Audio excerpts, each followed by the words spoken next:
Thank you. Currently, there is no Board of Trustees Code of Conduct in place.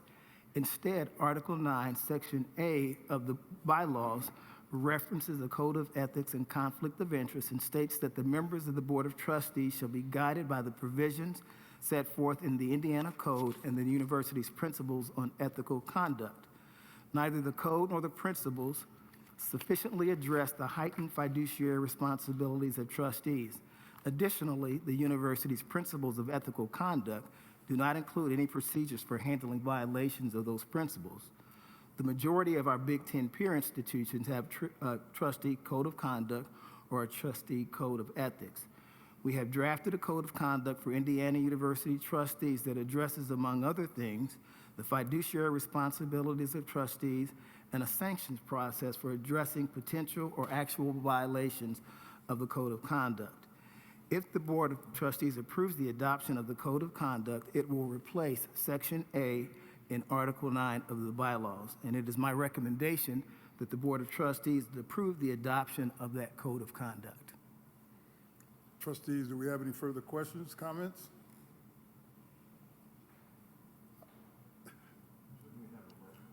I was going to get to that. I got a little carried away. Approval for the requested adoption of the Board of Trustees Code of Conduct to be further reviewed by the board. Is there a motion for approval? So moved in second. Are there any further comments? You got the floor. Thank you. This is one of the things I really carefully thought about and looked into. Number one, IU needs a board of needs a code of conduct for trustees. There's no question about it.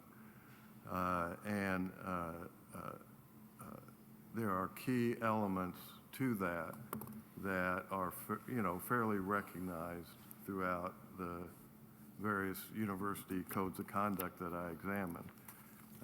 And they have, and of course, one of them we've already mentioned is conflict of interest. But there are others, the fact that executive sessions, you shouldn't, it would be a violation of the code of conduct to discuss what happened in an executive session, for instance. Support for board resolutions that have been adopted. You would have an obligation to, do everything you can do to support those motions. So there are a number of these things, and what you see typically is, for instance, what what Purdue has, and let me pass out their code of conduct. And, oh, yeah, okay. Can you get that and make sure that gets over there, please? Thank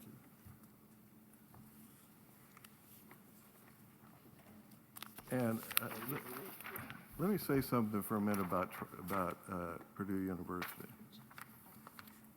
There are a few people in the history of the state of Indiana I respect more. There's few that I respect more than Mitch Daniels. I was general counsel to both of his campaigns, very close to him as governor, and then, of course, his stellar career at Purdue University. His contributions are unparalleled, in my opinion, and they're reflected by Purdue's success, which I herald. There's two ways of approaching this. One is bright line rules, and that's what Purdue has. And the other way of approaching it is what has been proposed, which has a lot of explanations, aspirational provisions, all of which can be enforced by ultimately a trustee being sanctioned or removed. Now, what's the matter with aspirational, all right? a lot of aspirational that can be enforced in the way that I just described. Well, there's several. One is the issue of vagueness. It's called unconstitutional vagueness. In other words, words that are being used that you really can't ascertain exactly, what's the conduct you're supposed to engage in. The second is to the extent that it impinges on the First Amendment right of trustees to be able to speak. And there's no doubt we have that, all right? And the other is understanding the fiduciary relationships that you have. And that's worth an hour or two discussion, in my opinion, because it's pretty profound and something. I mean, I've represented organizations for 50 years, so this is something that I'm really interested in, concerned about, and want to see fulfilled. Right? Now, the second part is vetting, right? And unless there's an emergency, I really believe that we need a process where, and now, of course, I assume this is public now, is it? The proposed? I beg your pardon? Is the proposed trustee code of conduct public? All right. It is not. And I see at the top of confidential and privileged. Can I talk about what's in here? Yes, you can. Okay. Okay, good. My preference, unless there's an emergency, is publicly disclosing things that we are to consider, whatever they may be, all right? They may be policies, they may be approvals of, easements, whatever the case may be. And then have a process for the committees to examine them and recommend to the board what should happen. This proposed policy suffers from that lack as well, vetting, all right? It just has profound implications. So my view is we should refer this to a committee to gain comments from everyone, because it should be made public so that the people can comment on it, and refer it to committee to then recommend to the board what should be adopted. And I think, my preference is that become standard operating procedure, right? So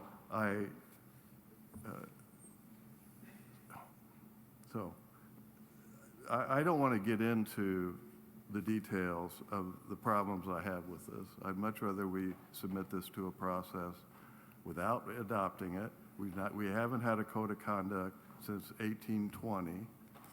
I don't see an emergency that would mean we can't wait 2 or 3 months to adopt a policy. And I just have very serious concerns about what is being proposed, right? And I would like to see it vetted. So I move that the proposed code of conduct be referred to a committee appointed, of course, under our rules, as I understand it, by the chairman for review and reporting back at the next board meeting. Here's you can help me, because we just had it, the motion. There's a motion pending that has been Pending, first and exactly. seconded. Correct. First Yeah, and but seconded. This takes priority. It's a motion to refer to committee, which can be applied to a main motion. I mean, that's the whole point of the motion. It takes priority over the main motion as far as consideration by the body. I think under Sturgis, its last motion gets addressed first. You go, it's weird, it's odd to me, but under Sturgis, Board of Governor, it is strange. But if you study it, there's the first motion, here's the second motion. You have to address the second motion first. Well, okay. Well, all right. Now, I will admit Okay. that I've been practicing parliamentary procedure for 60 years, and I have never heard of Sturgis. So when I looked at the board, the bylaws, and I found that, okay? I checked out Wikipedia, and you always got to believe what they say, right? What is Sturgis, right? And they said, that is the second most utilized parliamentary procedure in the United States.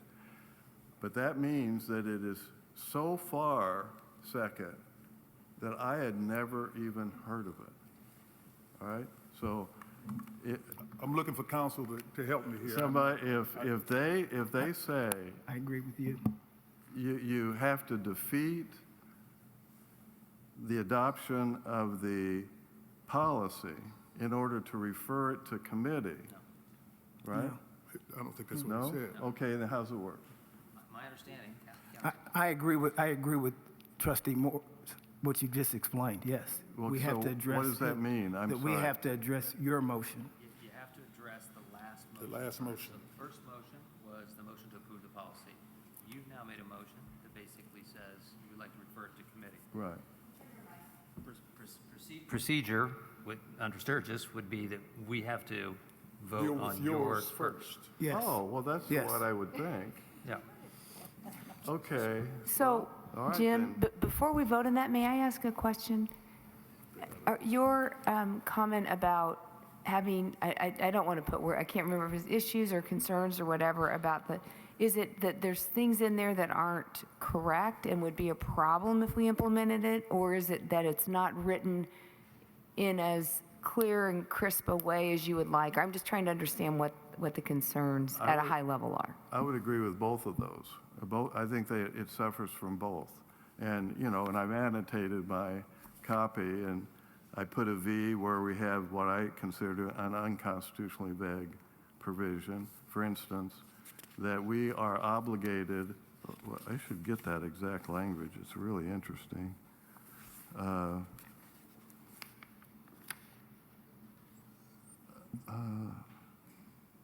Yes.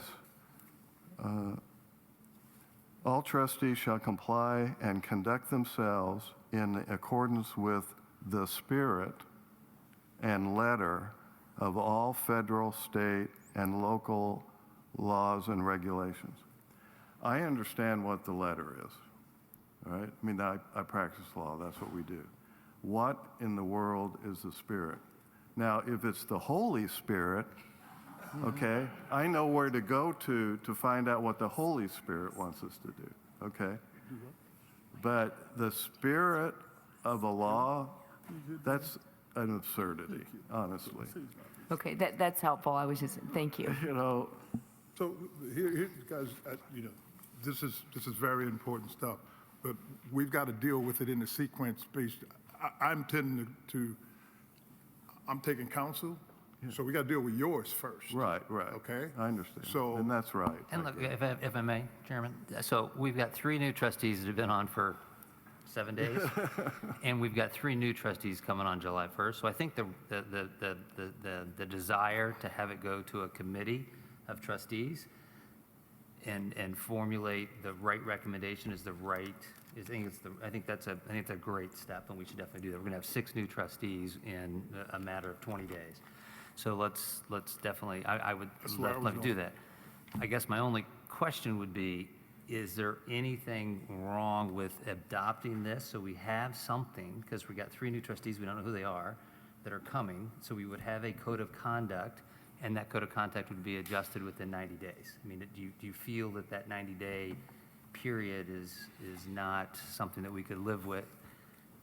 Yeah, I'd prefer to have the code of conduct, and you said it's important, we should have one. It's not perfect. It's going to be referred to committee, but I'd prefer to refer it to committee. But I would also prefer to accept it. What is the hurry for that we can't wait after 200 years? We can't wait 2 more The months. 200 years, I'm not going to object to think- that because I don't think that makes a lot of sense. Yeah. But I think the issue is that we just got some people that are going to come on here very shortly. So that to me, is so you have something in place when they come in, and then it's reviewed, and you can fine tune it after that, Well, I take laws really seriously. as we all do. Okay, I know you do. And I take the First Amendment very seriously. And I take fiduciary responsibilities very seriously. And there would be nothing more damaging to this board than a complaint by someone against another over whether or not he obeys the spirit of the law. All right? It would, you know, and so it's important that we get it right at the first time, at the beginning, not revise it at the end. All right? It's important we get it right first, and there's no reason not to wait. Or we should adopt Purdue's. I'm sorry? We should adopt Purdue's. So the question on the table, given the rules here are, Jim has put a motion on the table, right? Or you did, correct? I did Okay, move to refer it to committee. I'm sorry? I did, yes, I moved to refer it to committee. And the question is, No, I think that, look, I think it should go to committee. I do, I agree. I do. so, I'm happy to second it. so there's now a second to that motion, and It goes to committee. Yeah, it goes to committee. I'm, That's the first. right, I mean, that's what they're saying. And we come back in September and look at it Yeah. again. So the question is, there's a motion and a second. Just for clarification purposes, we are sending this to the committee, but we are not approving this current one, right? That's correct. That is what we are Yes. voting on. Okay. I think Tim sees it differently. There's two separate decisions. One is we to have send it two to motions. committee, the Now, other is hold on. The motion he has is it goes to committee, so there is none effectively until it gets to committee. That's what Jim's saying. Right. That's the effect. Yeah, that's the net effect of it. Is that this goes to committee, so it's no longer on the table. Okay, so the for motion is adoption. actually, it goes to committee and it's off. Yeah, okay. Yeah, that's the effect of the motion. Yeah.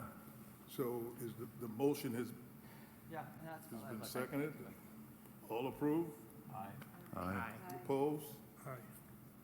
All right, that's what you got. Well, thank you. Oh, yes.